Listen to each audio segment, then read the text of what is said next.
Military Broadcast Radio, the station that's giving veterans a voice. Find us on the web at mbradio.us. This entire military is one cohesive, dedicated force. And the threats to our nations, they don't sleep. They're watching our every move. Iran, Russia, China, North Korea, ISIS, Al-Qaeda. They may be watching this right now. Our military should not be mistaken for a cable news gabfest show. We don't care what you look like. We don't care who you voted for, who you worship, what you worship, who you love. It doesn't matter if your dad left you millions when he died or if you knew who your father was. We have been honed into a machine of lethal moving parts that you would be wise to avoid if you know what's good for you. We will not be intimidated. We will not back down. We've seen war. We don't want war. But if you want war with the United States of America, there's one thing I can promise you, so help me God. Someone else will raise your sons and daughters.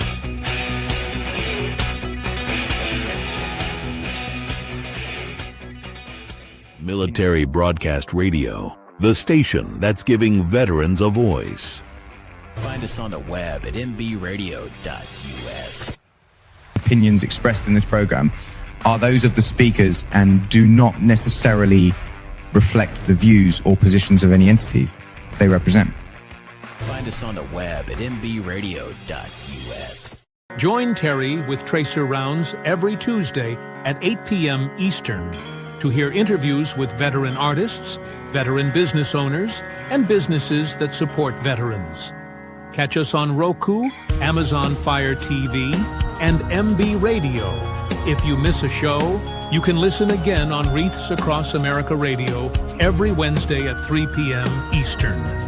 Tune in to see if you are on target. MBR, giving veterans a voice. And you're on the Tracer Rounds show, and we're on Military Broadcast Radio, where we're giving veterans a voice. And tonight's voice is to Sean Martin, who is the executive producer, lead singer, guitarist for The Quarantined. Welcome, Sean. Thank you, Terry, for having me. It's really great to be here. I'm really excited to talk to you about your military service and about your band. So can you tell us, I know you're in the Army.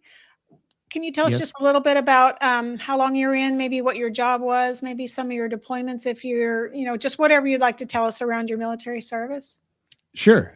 So I signed up for a 18X contract, which was a designation for the fast track into special forces, but you had to get through infantry basic training and the AIT and airborne school.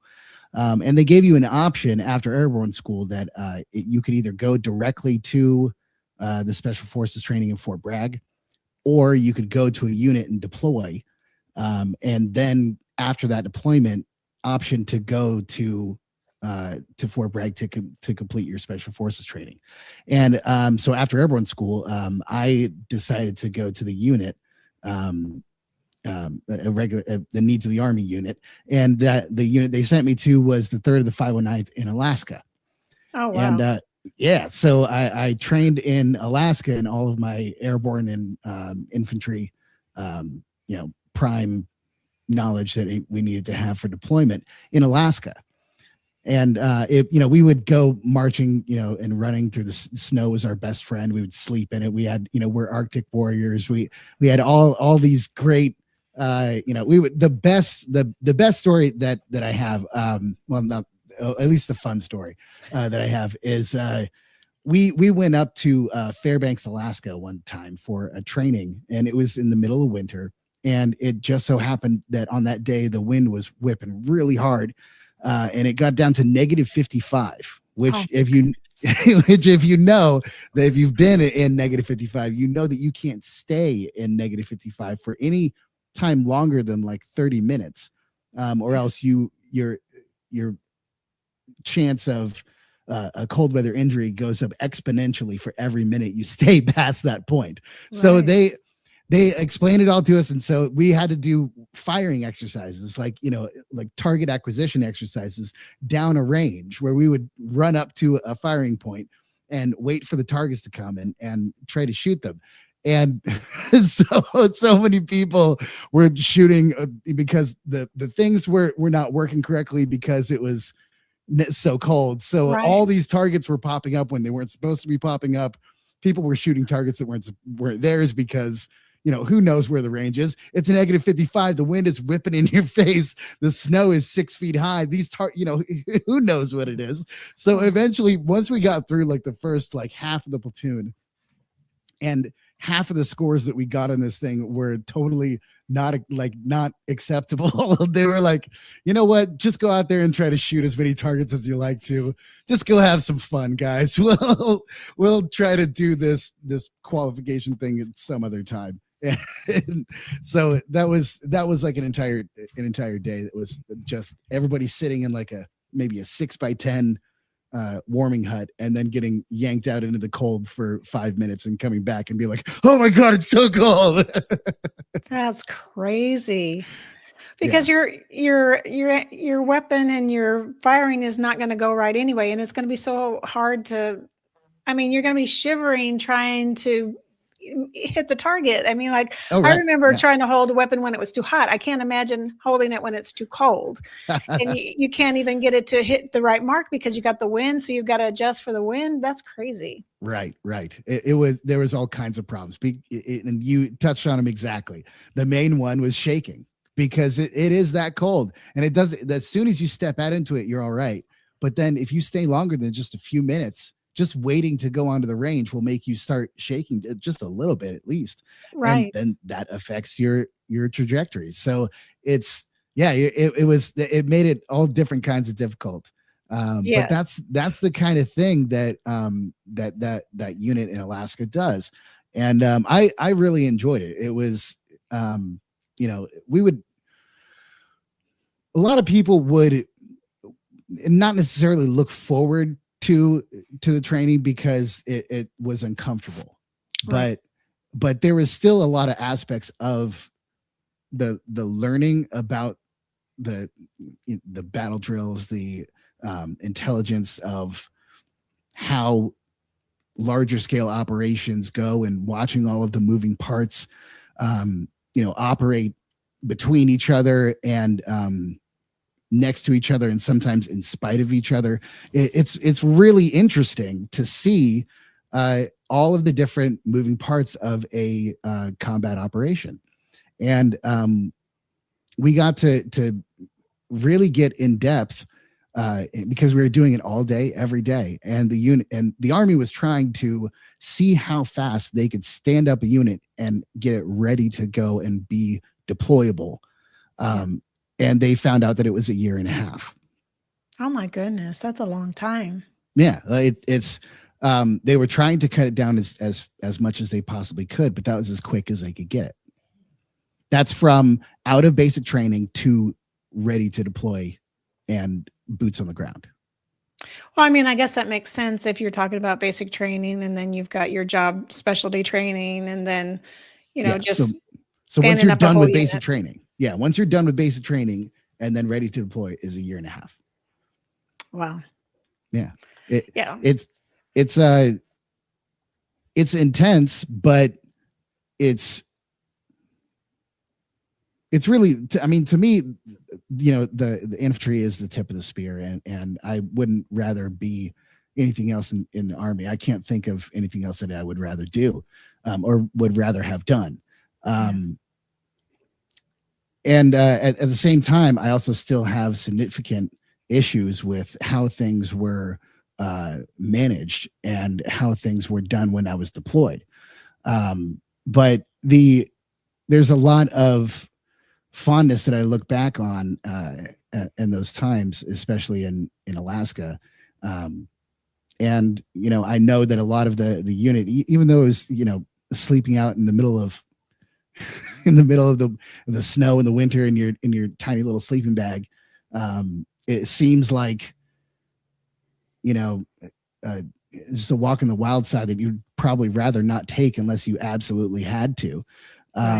But after a while, you're kind of like, oh, we're gonna go out again. It's kind of fun, it's at least it's not as boring as Garrison, Right. I mean, a lot of people would rather be out doing things versus sitting around a classroom or sitting around a unit, drill hall, whatever, just twiddling your thumbs basically, instead of out training and doing things that are meaningful or impactful, I guess I would say. Yeah. So how long were you in Alaska? So I was in Alaska for, let's see, just from May 2005 to October of 2006. So, yeah. So a year, a little over, you said May 05 to August of 06? No, October of 06. Oh, October of 06. So, yeah, so over a year. That's a lot of outdoor activities in a period, in a short period of time. I mean, yes, I like the snow, but I don't know. And Jose, he's one of our hosts, and he was saying, that's cold, brother. He said, -55 is pretty darn cold. He has a show called The Motivated Mindset, and he's on Saturdays, and I believe it's 5 p.m. Eastern, I believe. Oh, yeah. Nice. So if you were infantry, you weren't, and did you go to airborne school? Yes, I went to airborne school. So you didn't jump out in that kind of weather, did you? I mean, like, oh yeah, cold. Did hell you yeah, really? Hell yeah, we did. Yeah, really. Yeah, no, little cold never bothered us anyway. I mean, you know what I mean? Not. Wow. We're frozen out there all the time, and we will happily be so. That's just the airborne for you. It doesn't matter what the weather is. We're gonna probably at least try to jump out into it. For example, one time my unit was selected to go to Thailand to go and train the Thai military there in CQB and small unit tactics, and then they would cross train us as well. So they would train us in jungle warfare and survival techniques, and I saw a dude rip apart a snake and have it ready to cook in under 2 minutes. Same thing for a chicken. And from living to ready to cook in 2 minutes. That's crazy. I've got the video of it. It's unbelievable. You don't even it doesn't even register that it's really happening at that point, just because it looks like, that's what's supposed to happen to it, because he does it so naturally. He's done it thousands of times. It was a special forces instructor in Thailand. And it was really an amazing experience. But the point of jumping, that we jumped into Thailand, we rigged up in Alaska, flew to Thailand, and then jumped into Thailand. So we never actually landed in the plane. We landed when we jumped out and hit the ground. That's cool and crazy all at the same time. Right. Yeah. And at that time, there was a solid wind advisory that if they decided to go anyway, because that's what the airborne does. And, some people got some injuries, some life-changing injuries that stopped them from deploying with us. And it was all just for a training exercise, but that was my unit. They wanted to step into the as many badass shoes as they possibly could. Well, that's pretty bad, I would have to say. So I know there's a visibility threshold, and there's got to be a weather threshold as far as the hot and cold extremes before you can jump. Isn't there some kind of threshold where you won't jump? I would think so. Yeah. Yeah, but you didn't find it, right? But I didn't experience it. No. they kept finding ways to allow us to jump. So yeah. There were people there. I had a buddy of mine who did close to 100 jumps in the time that he was in Alaska before he deployed. He was getting himself ready to go and get transferred to the Golden Knights. That was his ultimate goal, was to go to become a Golden Knight. And as soon as in deployment, I saw him in the comms tent, and he told me, "Hey man, I just got approved for the transfer when we get back to start the training for the Golden Knights. I made it." And I was like, "Fuck yeah, dude, it's great. I'm so happy for you." And then the next day he got killed in an ambush on the way to Fallujah. Oh my gosh. His name was Jeff horrible. Bisson, and he was my best friend from basic training. And I'm so it's sorry. thank you. Yeah, it's you know, the experience is laden with the stories that are really bittersweet. Right. You know, that's a lot of how I've felt about it is, you know, bittersweet. There's good and there's bad, but that's, you know, to me, the yin and yang of life. Yeah, it is, but it isn't always pleasant for sure. Right. Yeah. Yeah. So after you got out of the service, what did you do? So after I got out, I was kind of a wreck after I got out of the service. It was right after deployment. I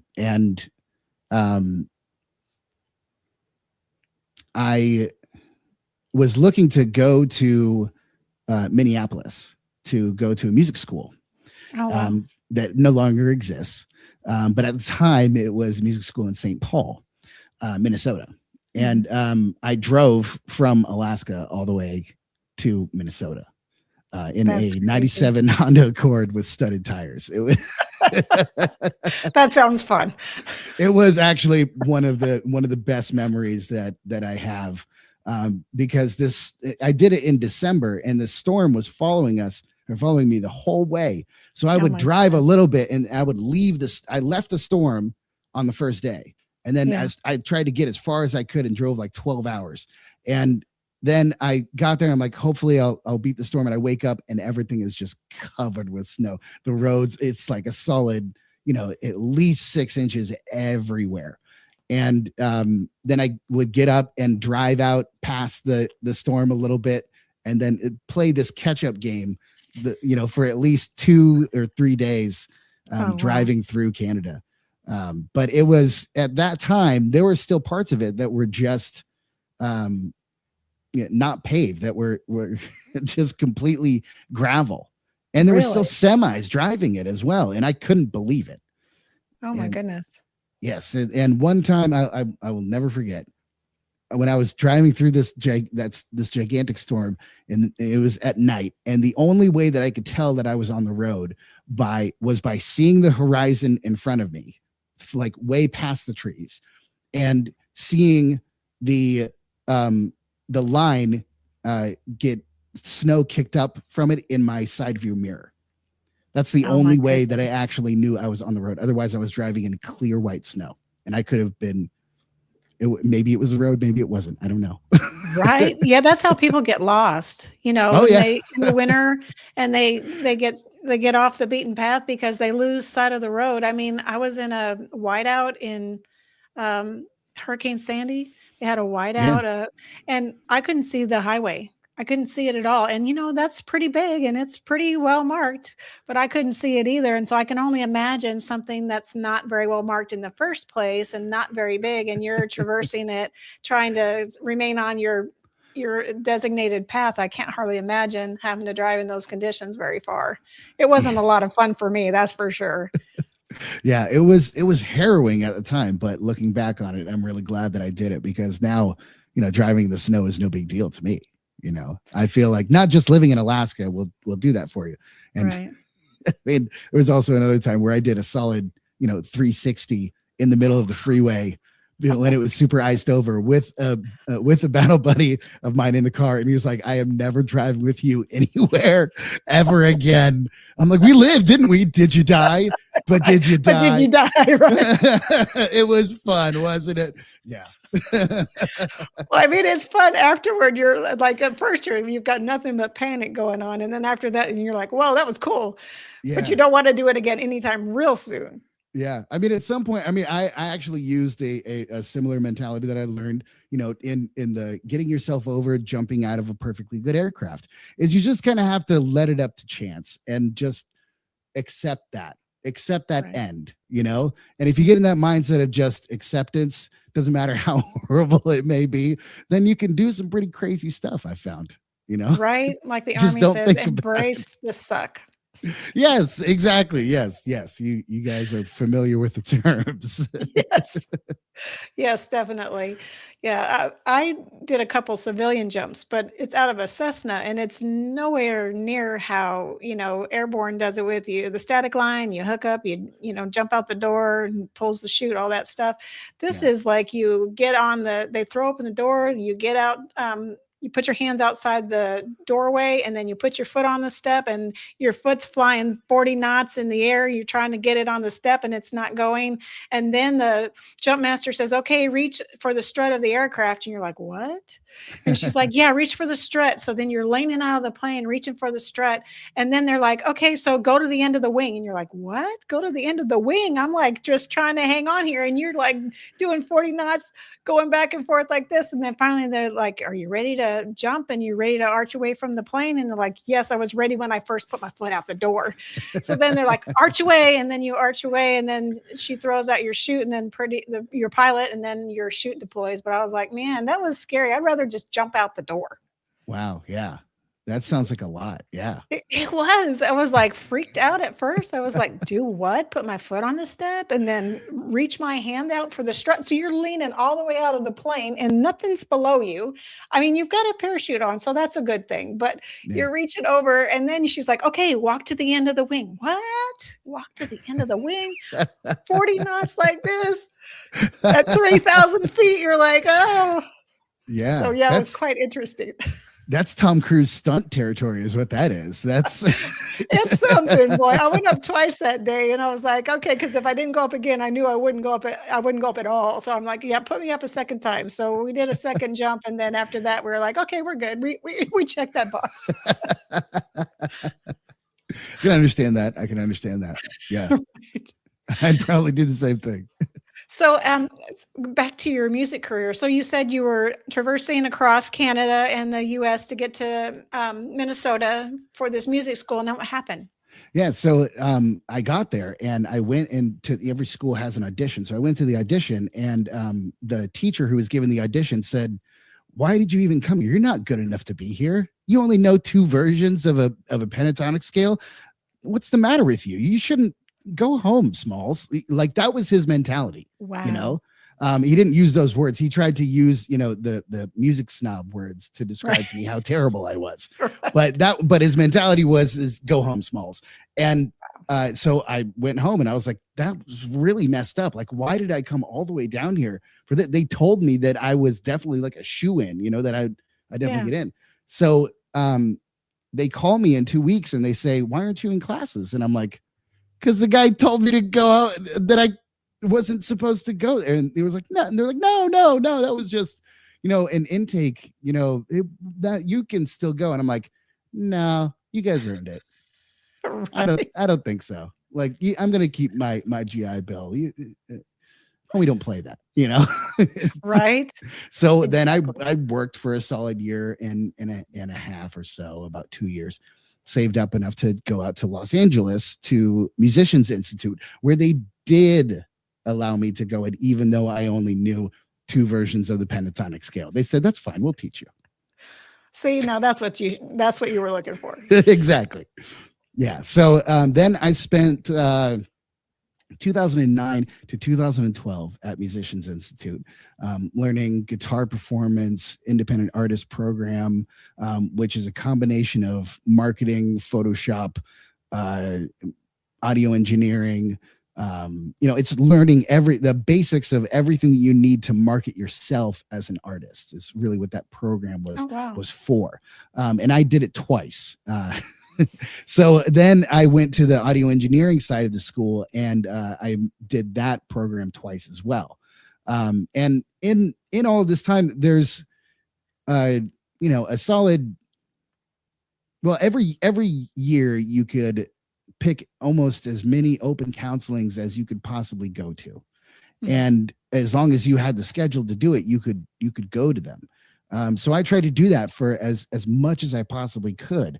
And of course, living in Hollywood, you don't have a lot of free time, even if it's only a 10-minute walk from your apartment to school, which it was for me. It's still interesting to say the least. Yeah. There's a lot of things going on.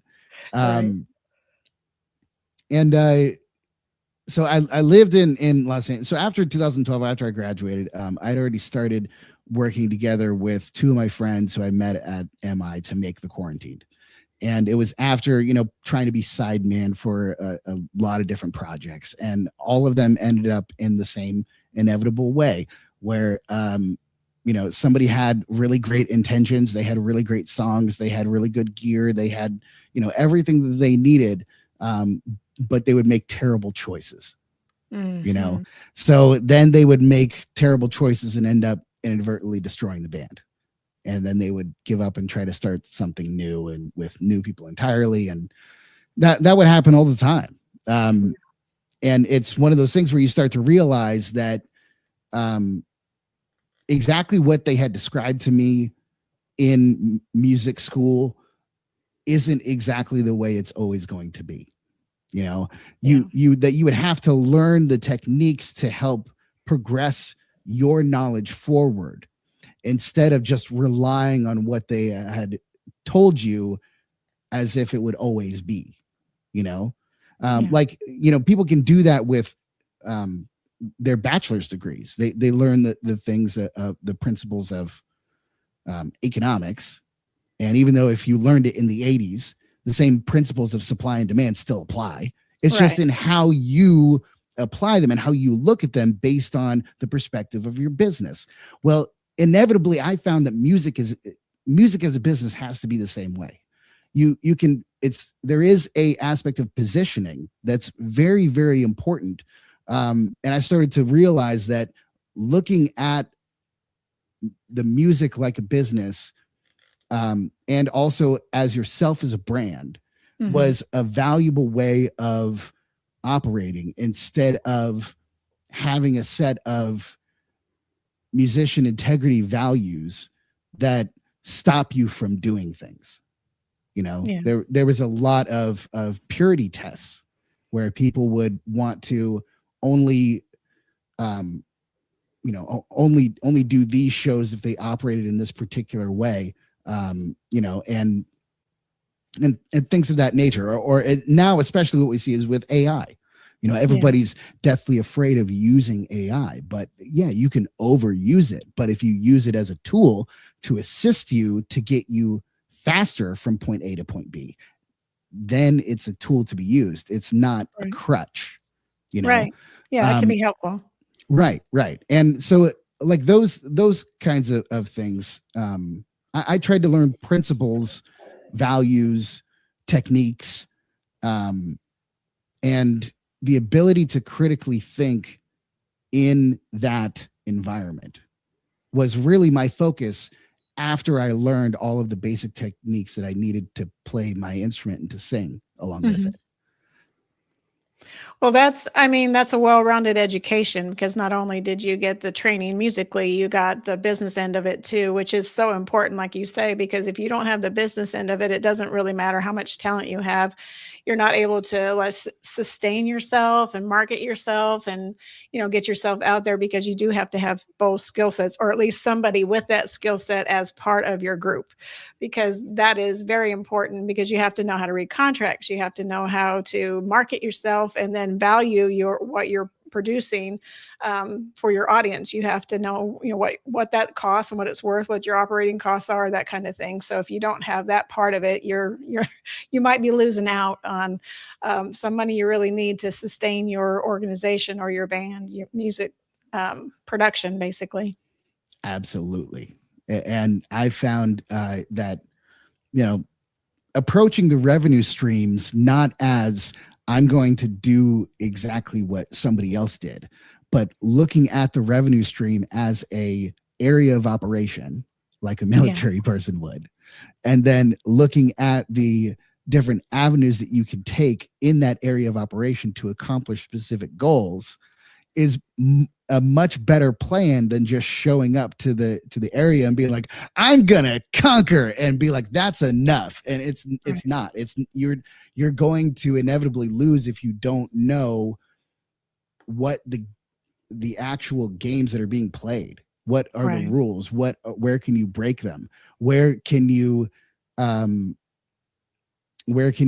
give yourself a leg up by doing it yourself? And where can you give yourself a leg up by finding a subject matter expert to guide you? Yeah. Which is one of the bigger things. I spent a solid 10 years Wow. of getting screwed over by people, managers trying to steal albums, entire albums, people stealing money. There's a unending amount of people who will try their best, maybe with the best intentions to help you, but Yeah. sometimes people are trying their best to not have you realize that they're ripping you off. Right. And that's a key thing and so this is why I say the most important member of your band is your lawyer, not you, not me, not anybody. The most important member is the lawyer, because they're able to make sure, because a contract can look like a good thing. Right. But if you don't understand the details and the context of the basic operation of what the contract is supposed to operate under, like what's the standard operating practices for sync licensing? And if you don't know what the standard operating procedures for sync licensing are, you won't know if the deal you're getting is good or bad. That's true. I mean, you do have to have representation because they speak the legalese stuff that, nobody wants to delve into. Everybody wants to produce the music and do those things, but reading through all the contracts and knowing exactly what you're signing is sometimes a foreign language if you don't have an interpreter. Right. Yeah. So, so it's become extremely important to me lately, realizing that I can't do everything on my own. Yeah. And I thought for a good long while that I could, right. But I realized that doing this with a team that is knowledgeable is way better than trying to figure it all out on your own and only accepting the help that you can see instead of the help that's out there if you look for it. It's a very big difference. Same difference that I try to give to people about, you're not promoting to the people who you already know. They already know you. They're not looking to be promoted to. You have to promote to everybody who you don't know. True. That's where marketing and promotion really has its magic, where you can gain new things that you never thought possible. And that's the Rubicon that I'm starting to cross over in the music biz. And it is a totally different world, Yeah, no, I agree. The two sides, they collide at times, but they're two independent sides of the business.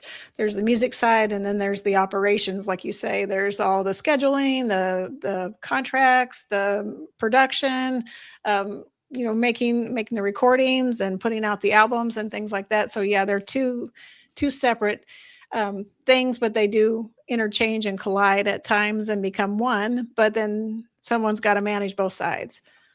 Right.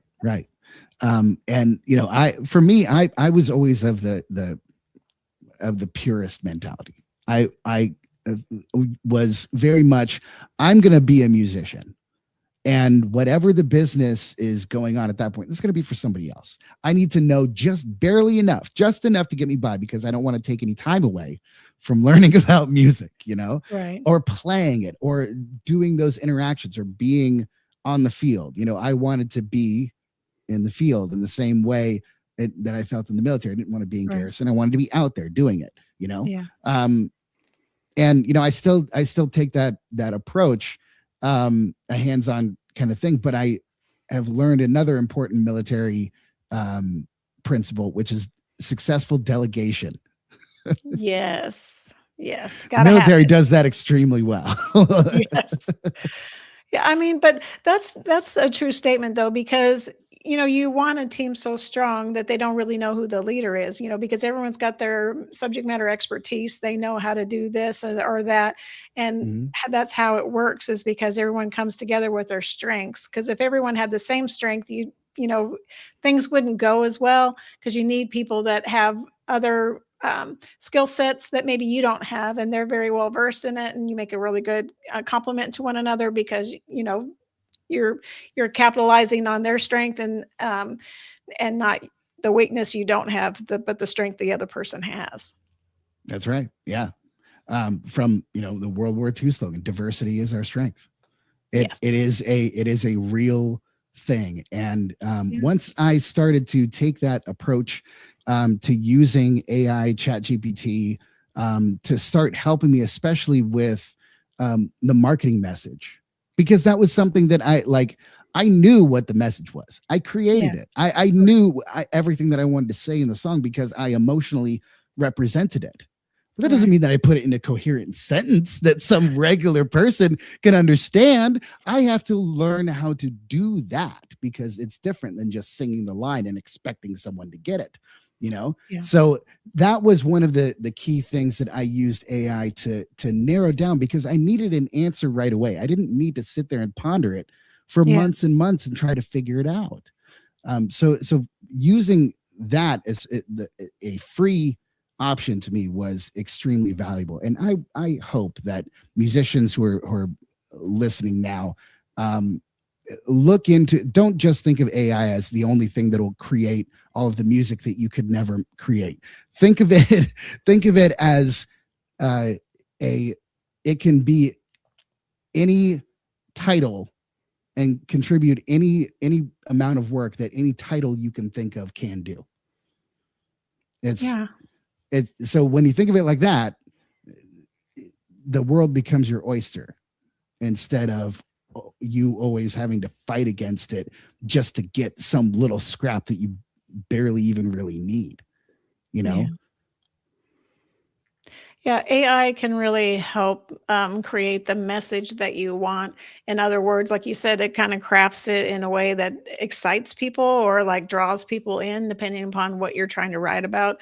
So it can write emails that are very like focused on drawing you in, or it can write, congratulatory emails that are very, so in songs. So it really is helpful, and people just need to kind of give it a chance. I mean, I think there is overuse too, so you need to be careful of that. But I do think it's very beneficial, and it does save a lot of time. It can tell you how to do things or kind of point you in the right direction when you're kind of stumbling or when you've got a block. It will really help. Yeah.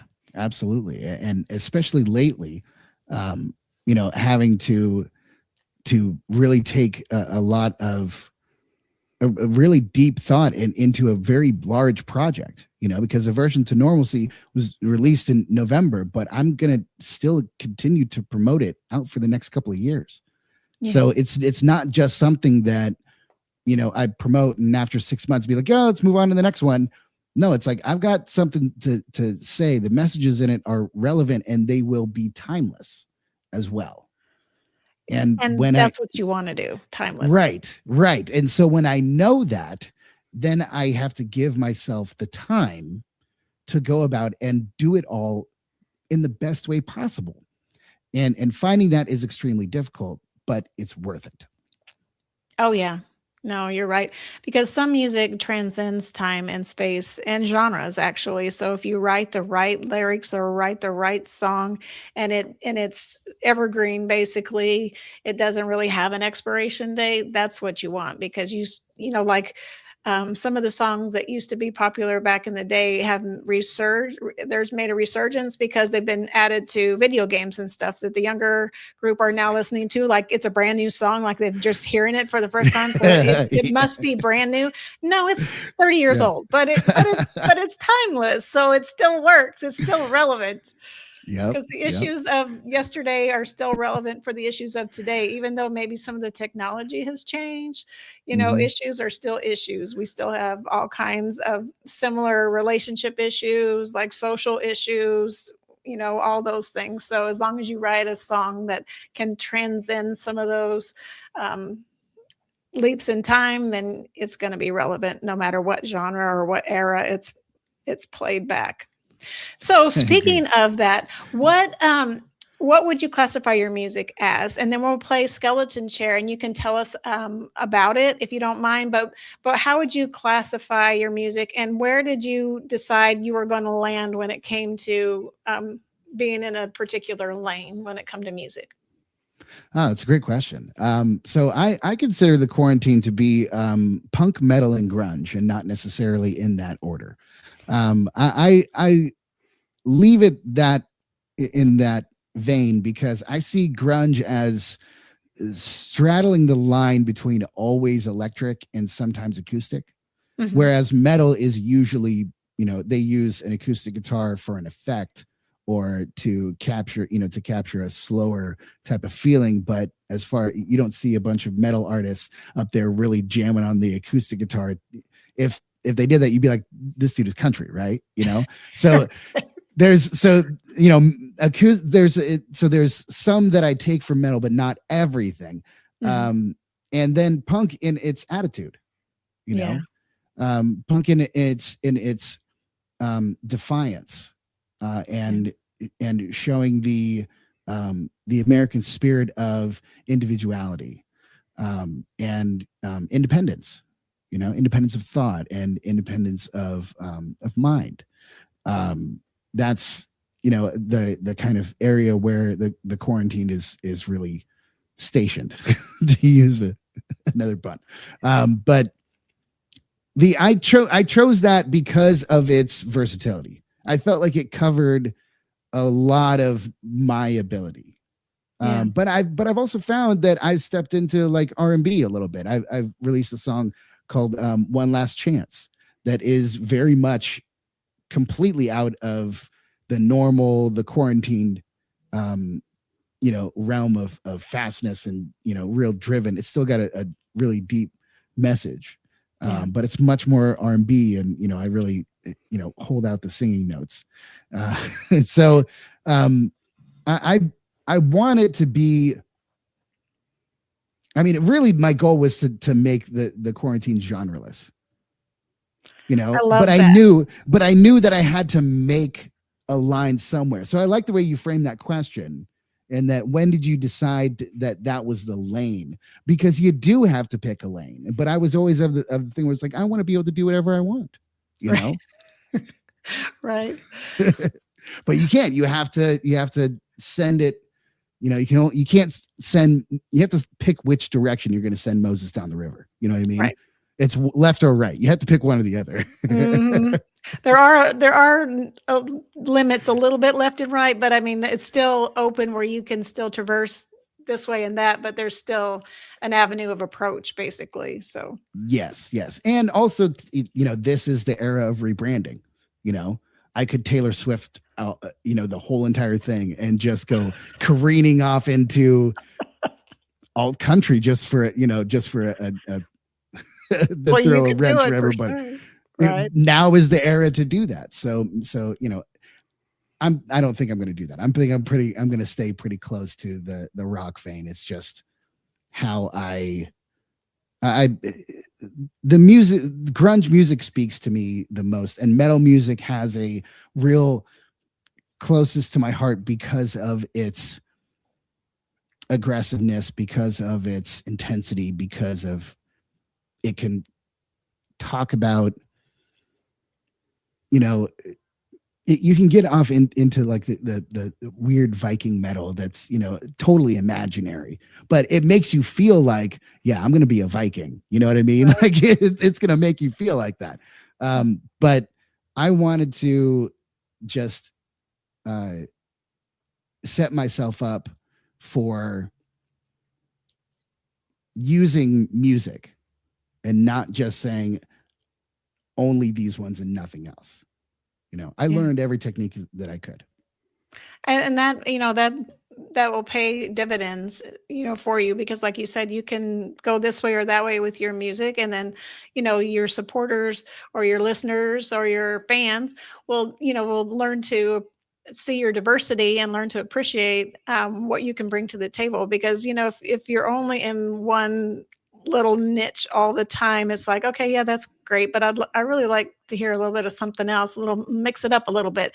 So it is nice that you do have that ability to kind of shift focus, maybe temporarily for a song or two, and then back to where you started. But it is nice to have that little bit of diverseness in the music, just to kind of keep it interesting and kind of keep people on their toes and keep them guessing, like, what will he do next? Right. Yeah, absolutely. Well, so let's play Skeleton Chair, and then you can tell us about it. Sure. All right, here we go.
And we're back, and we have Sean Martin, and that was his song Skeleton Chair.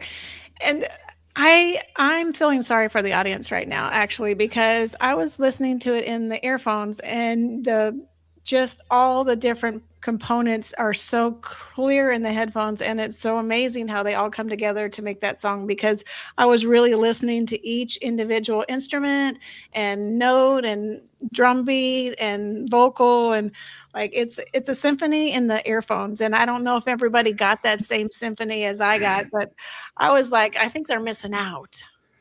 Well, I hope not. I hope that they're hearing the symphony.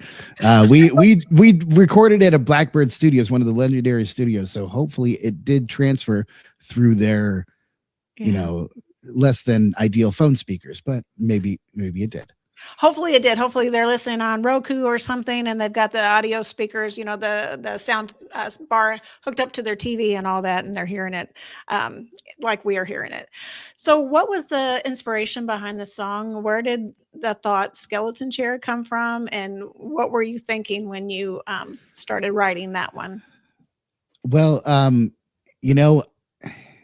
I started writing this song after a very intense bout of exposure therapy. Mm-hmm. And it was exposure therapy for this mission that we did in Iraq that started, the mission itself was a very complex operation, but to just give a quick rundown, it was like there was a lot of incidents that created the situation that made the mission necessary. Mm-hmm. And a lot of those things were just little choices that we had made as a unit just because out of necessity, but mm-hmm. It was just a slow burning consequence candle that just kept getting shorter and shorter and shorter until at the end we had to do this kinetic operation that was essentially we were working together with Special Forces and Blackwater to set off an ambush to try and draw out a whole bunch of soldiers who we had intelligence on that they were part of the insurgency. And they were right. There was a whole lot of them. Oh. And it turned into, I don't know how much of the details, but it was a bloody affair. Mm. And it changed my entire awareness of what war could even be. Yeah. And also who I was as a human, because I made decisions that inalterably changed the course of my life. And I still, while it ended up having a massive consequence at the end of it, a massive, massive consequence. Yeah. The civilian population took a bad case of A10 fire, and it was Blackwater's fault. And in the end, they still blamed us. So it was really, like a lot of intense emotions. You're going from the highest high that you have. I just, did my job as a combat operator. The thing that I aspire to do the most for the last, 2.5, 3 years of my life. And it's also the lowest low because of the consequences and toll of, actions that it seemed like were just totally innocuous, for months and months back. It was a real like mind twister, man. Like I had to unpack a whole heck of a lot with a therapist to understand, my feelings about everything. And so I started writing this song in capturing the imagery of that entire time. So it starts out with the beginning of the entire saga, which was we accidentally set fire to this field because we were trying to blow up this position that was near our patrol base. Mm-hmm. And we ended up accidentally setting this field on fire. And so that's where the first line comes from. I walked through this field on burning feet, and then later on, you show me you've got no more to bleed out of me.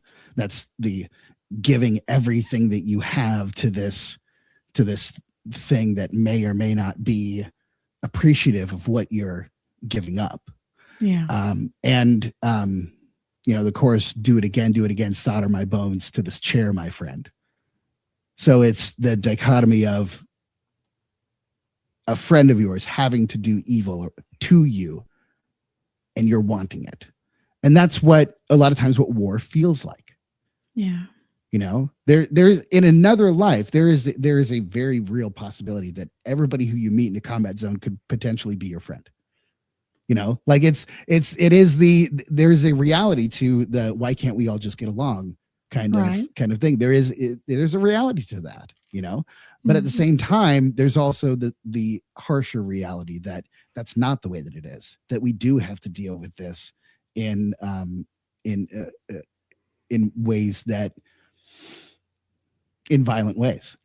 Yeah. And that's the choices that we make in those situations end up defining us as us infantrymen like to call the great crucible of combat. It shows us who we really are. Right. So that's what this song was really about, was falling in love with war, this thing that you knew that you probably shouldn't, and it's going to destroy you. But you, at the same time, feel it, and it drives you forward, and it creates your reality, and you still have to resist becoming the monster that you're trying to fight against. And that's a very real problem that I've talked with almost all eras of veterans who have been alive from World War II up to now. And every single one of them has said that exact same thing, that I had to make sure that I didn't become the monster who I was trying to fight against. And by doing this, they had their own prescription to check themselves to make sure that they would still rely on integrity and honesty and honor and self, and making it about service and not about themselves. Like all of those values were the things that they held on to. And that's what this song is about. It's about finding those and losing those and feeling like they may never come back, and maybe you don't want them to, but it's still another crucible. The skeleton chair is really describing the crucible of war. That's really deep. Thank you.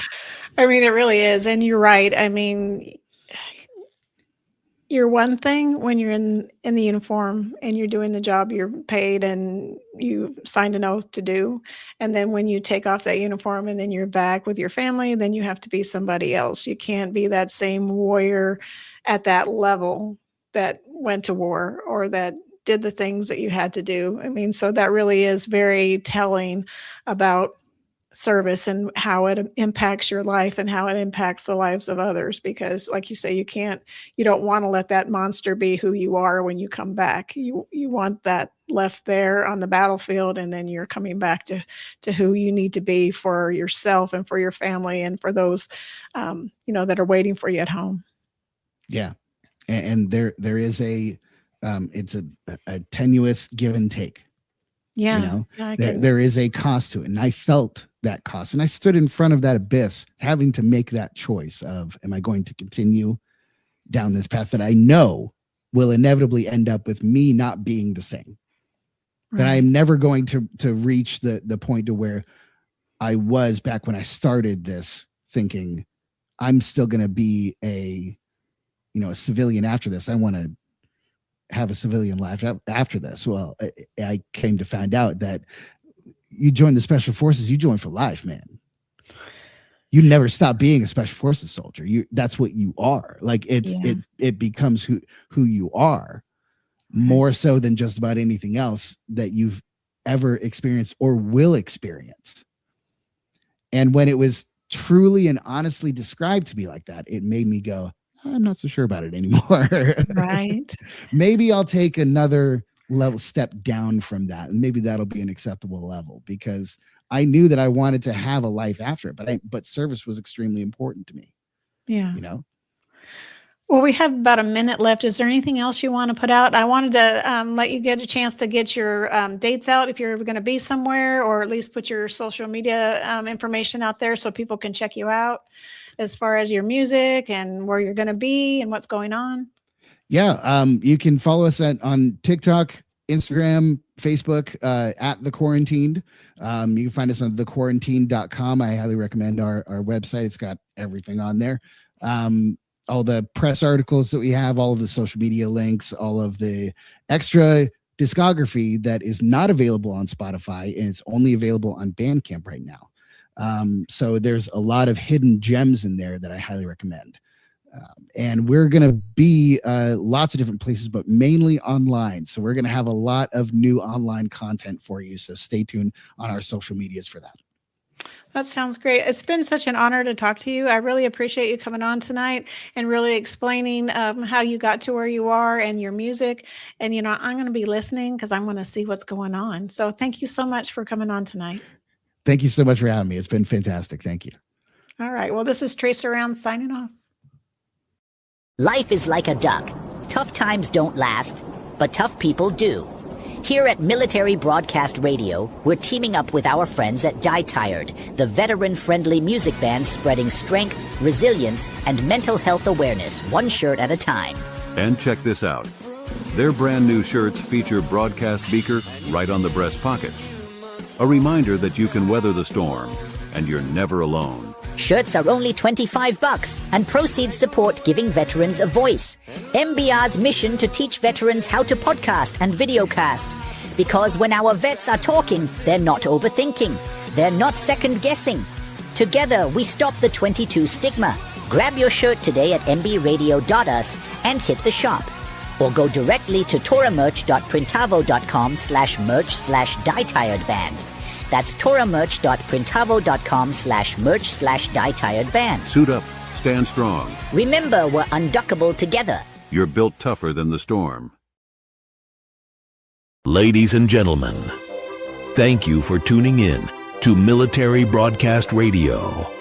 As we wrap up today's show, we want to remind you that the podcast of today's episode will be available right after we go off the air. So if you missed any part of the show or want to listen again, be sure to check it out. And remember, we're here to support and honor our veterans. Your stories and experiences matter, and we are committed to giving you a platform to share them. That's right. We're here to give our veterans a voice. So don't forget to catch the podcast and stay connected with us.